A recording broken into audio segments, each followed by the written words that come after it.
Video के अंदर we will be mainly focusing on the subject history.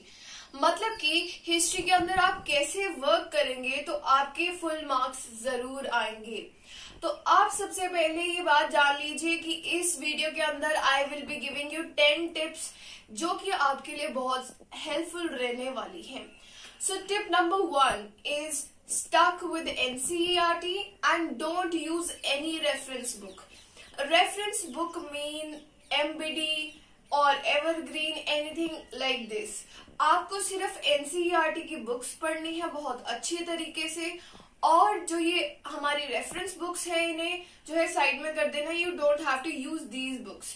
मैंने तीनों NCERT बुक्स को बहुत अच्छी तरीके से पढ़ा था और एक एक लाइन को गो थ्रू करा था। Now the second tip that is कि आपको जो अपना एक्स्ट्रा टाइम है वो वेस्ट नहीं करना। Let me give you an example. When I was in class 10th तो मुझे मैथ्स बहुत ज्यादा पसंद थी। तो मैथ्स पसंद थी इसकी वजह से व्हाट आई डिड वाज कि I did this RD Sharma as well. मुझे पता था कि NCERT इम्पोर्टेंट होती है, पर ऐसा नहीं पता था कि RD शर्मा में से मे बी 5 मार्क्स का आ जाएगा। तो आई डिड दिस, और कोई कोई टॉपिक्स जो है स्किप किए थे, पर फिर भी इतना टाइम लगा इसके ऊपर। इसकी वजह से क्या हुआ, मेरे मैथ्स और SST के अंदर तो 99 आए थे, पर जो मेरे इंग्लिश और साइंस के सब्जेक्ट्स हैं उसमें मेरे जो है काफी अच्छे मार्क्स नहीं आए थे। तो आपको ऐसा नहीं करना है कि एक सब्जेक्ट को कम इम्पोर्टेंस देनी है, सभी सब्जेक्ट्स को जो है इम्पोर्टेंस देनी है, अपने वीक पॉइंट पे काम करना है और NCERT को सबसे फर्स्ट प्रेफरेंस पे रखना है। जो एक्स्ट्रा बुक्स हैं उन्हें जो है कम प्रेफरेंस देनी है। Now the third tip that is 4+4। जो आपका हिस्ट्री का पेपर आता है उसके अंदर 8 मार्क्स के क्वेश्चंस आते हैं। तो उस 8 मार्क्स के क्वेश्चन में क्या होता है, मेनली 2 एस्पेक्ट्स के बारे में पूछा जाता है क्वेश्चन के अंदर। इसका क्या मतलब है कि जो आपके क्वेश्चंस आते हैं वो जो है 2 एस्पेक्ट्स के बारे में बात करते हैं। जैसे कि एग्जाम्पल लेते हैं हम 2020 मार्च एग्जाम का, जिसके अंदर एक क्वेश्चन था सैम्पल पेपर के अंदर कि जो अमरावती है वो बहुत ज्यादा डिस्ट्रॉय हो रखी है, whereas compared to Sanchi stupa जो है वो वेल प्रिजर्व्ड है। तो ऐसा क्यों है? अब आपको ऐसा नहीं करना कि दोनों चीजों को मिक्सअप करके 8 पॉइंट्स बनाने हैं, ऐसा नहीं करना। आपने क्या करना है, अमरावती क्यों इतनी डिस्ट्रॉयड है उसके 4 पॉइंट्स बनाने हैं एक पर्टिकुलर सेक्शन के अंदर, उसके 4 मार्क्स होंगे। उसके बाद जो सांची स्तूप है वो कितना वेल प्रिजर्व्ड है इसके बारे में 4 पॉइंट्स बनाने हैं आपको, और उसके 4 मार्क्स होंगे। तो टोटल में हो गया आपके 4+4, मतलब कि आपके 8 मार्क्स जो है वो पूरे हो जाएंगे। अगर आप इन दोनों टॉपिक्स को मिक्स अप कर देते हो तब क्या होगा, टीचर जो है वो फाइंड आउट उसे करना पड़ेगा कि कहाँ सांची स्तूप के बारे में है, कहाँ अमरावती के बारे में है। तो वो जो है काफी मेसी हो सकता है और इसकी वजह से मे बी फुल मार्क्स ना दिए जाएं। इसलिए आपको क्या करना है, 2 अलग सेक्शन बना देने हैं क्वेश्चन के 4+4। उसके बाद now my 4th tip is कि आपको क्या करना है, जो फर्स्ट लाइन होती है टॉपिक की उसे बहुत अच्छी तरीके से पढ़ना है। कई बार क्या होता है CBSE एग्जाम के अंदर कि जो फर्स्ट जो लाइन होती है ना पैराग्राफ की टॉपिक की, वो कई बार जो है पूरे पैराग्राफ के अंदर क्या डिस्कस करने जा रहे हैं वो रिप्रेजेंट करती है। तो CBSE के जो टीचर्स होते हैं वो क्या करते हैं, उस लाइन को स्टेटमेंट में देकर उसे एक जो क्वेश्चन की फॉर्म में जो है दिया जा सकता है। तो आपको जो है उस टाइम पर कोई प्रॉब्लम ना हो, इसकी वजह से क्या करना है, जब आप रीड आउट करोगे अपने चैप्टर को तो जो आपका पैराग्राफ है उसकी फर्स्ट लाइन अगर रिप्रेजेंट करती है कि पैराग्राफ के अंदर क्या है, तो आपको याद रखना है कि ये जो लाइन है वो किस बारे में बात कर रही है। तो उस टाइम पे आपको कोई प्रॉब्लम नहीं फेस करनी पड़ेगी।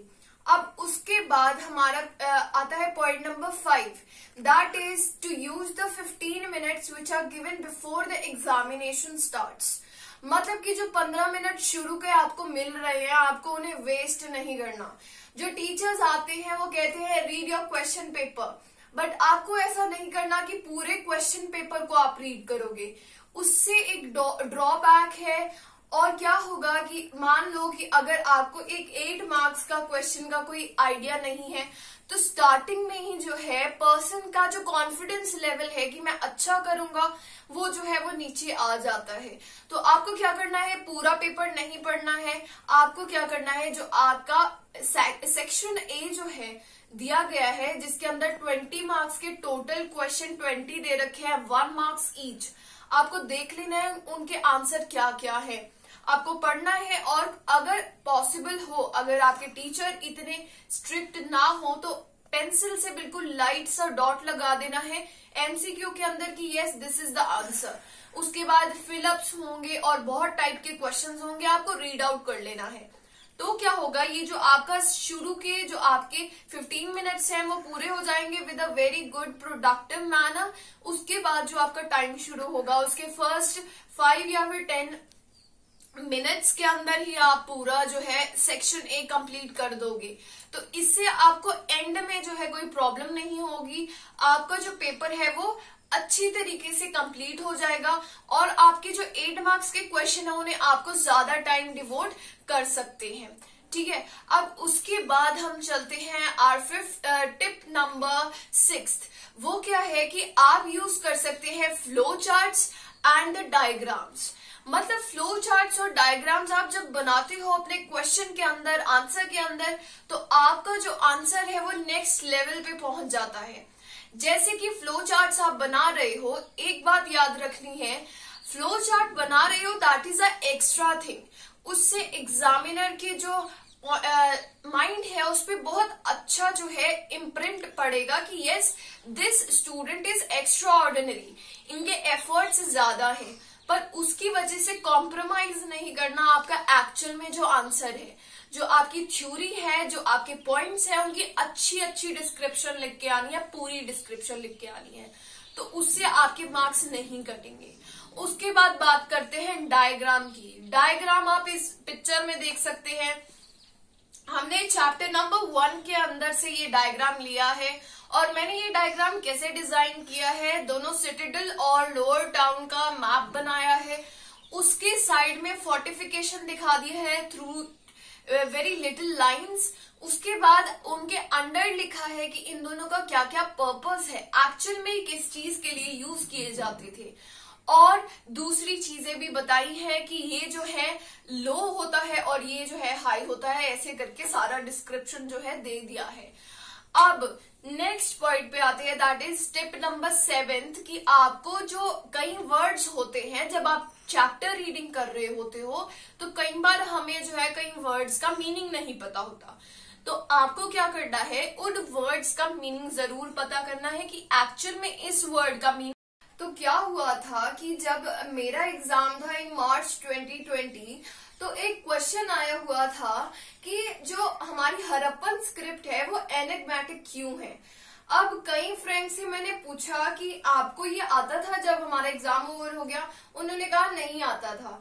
क्यों नहीं आता था? क्योंकि उन्हें एनिग्मेटिक का मीनिंग ही नहीं पता था, जो कि एक्चुअल में आपकी एनसीईआरटी बुक में दे रखा है।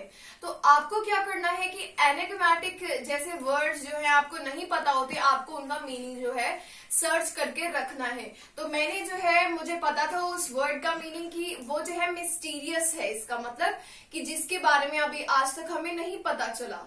तो उससे क्या हुआ, मेरा 1 मार्क्स जो है वो बच गया।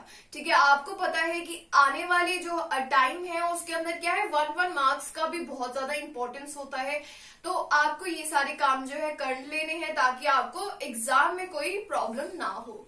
उसके बाद tip number 7 that is sources को कैसे पढ़ना है। आपको पता है आपके सोर्सेज जो है वो कुछ ऐसे टाइप के दिखते हैं, इसके ऊपर 6 मार्क्स का क्वेश्चन आता है और हर जो आपके 3 पार्ट्स हैं उसमें से एक एक क्वेश्चन आता है, मतलब टोटल में 3 क्वेश्चन आते हैं बेस्ड ऑन सोर्सेज। तो एक्चुअल में सिर्फ इस कंटेंट में से नहीं आता कि जो इस ब्लू बॉक्स में लिखा होगा उसी में से क्वेश्चन आएगा। जो ये जो सोर्स है वो एक्चुअल में इंटरकनेक्टेड होते हैं with the description given in the chapter. मतलब चैप्टर के अंदर अगर सोर्स के अंदर कुछ लिखा है कि ऐसा हुआ था, तो चैप्टर के अंदर जरूर होगा कि ऐसा क्यों हुआ था। तो आपको दोनों को इंटरकनेक्ट करके पढ़ना है, चैप्टर को और आपके सोर्स को। तो आपको कोई प्रॉब्लम नहीं होगी वाइल अटेम्प्टिंग, और आपको सारे पॉइंट्स पता होंगे कि इस क्वेश्चन के अंदर क्या क्या लिखना है। उसके बाद our tip number 8 is to know all about our images. ठीक है, जितनी भी इमेजेस दे रखी है हमारे चैप्टर के अंदर, आपको पता है चैप्टर नंबर 4 के अंदर इतनी इमेजेस हैं, बाकी चैप्टर्स के अंदर भी बहुत सी इमेजेस हैं। तो मार्च 2020 के अंदर एक आया था क्वेश्चन जिसके अंदर जो है तीर्थंकर की फोटो दे रखी थी और उन्होंने पूछा था कि आइडेंटिफाई हु इज इट। ठीक है, तो किसका स्कल्पचर है ऐसा पूछा था। तो अब ये सारी जो इमेजेस है उनके अंडर जो है टाइटल दे रखा होता है आपकी बुक के अंदर। तो आपको याद रखना है कि कौन सी पिक्चर जो है उसका एक्चुअल में नाम क्या है, उसके अंदर क्या रिप्रेजेंट किया जा रहा है। तो इससे आपका 1 मार्क्स जो है सेव हो जाएगा। अब नेक्स्ट हमारी जो टिप है वो है कि आपको अपने जो 8 मार्क्स के क्वेश्चन है उनमें एक बहुत अच्छी चीज ऐड करनी है, वो है इंट्रोडक्शन एंड कंक्लूजन।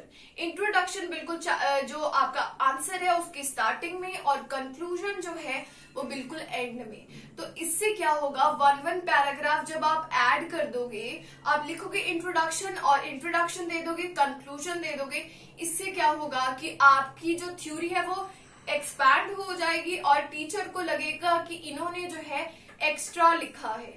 ठीक है, तो 8 मार्क के क्वेश्चन के अंदर आप डायग्राम बना सकते हो, फ्लो चार्ट बना सकते हो, इंट्रोडक्शन लिख सकते हो, कंक्लूजन लिख सकते हो। तो इससे आपका जो आंसर है वो बहुत ज्यादा अच्छा रिप्रेजेंट हो जाएगा। तो आई होप कि आपको ये वीडियो बहुत अच्छी लगी होगी, क्योंकि इसमें जो मैंने मिस्टेक्स की थी वो नहीं करनी है आपको, और आपको बहुत सब कुछ पता चला कि आपको कैसे कैसे प्रिपरेशन में आपको क्या क्या चीजें ऐड ऑन करनी है ताकि आपके मार्क्स बहुत अच्छे आए और आपको बहुत अच्छी खासी नॉलेज हो आपकी 12th एग्जाम के बारे में। अब I will like to request you all कि अगर आपको इस वीडियो का पार्ट 2 चाहिए then comment below in the comment section, ताकि मुझे पता चले। और प्लीज टेल मी कि ये वीडियो आपको कैसी लगी, हेल्पफुल थी नहीं थी, आप प्लीज बताएं। और I guess I will be starting the class 12 syllabus of political science and history. तो आप मुझे बता सकते हैं इफ यू वांट कि मैं आप सभी को जो हूँ टीच करूं आपके subjects. So thank you so much. You can subscribe my channel for more videos. Thank you.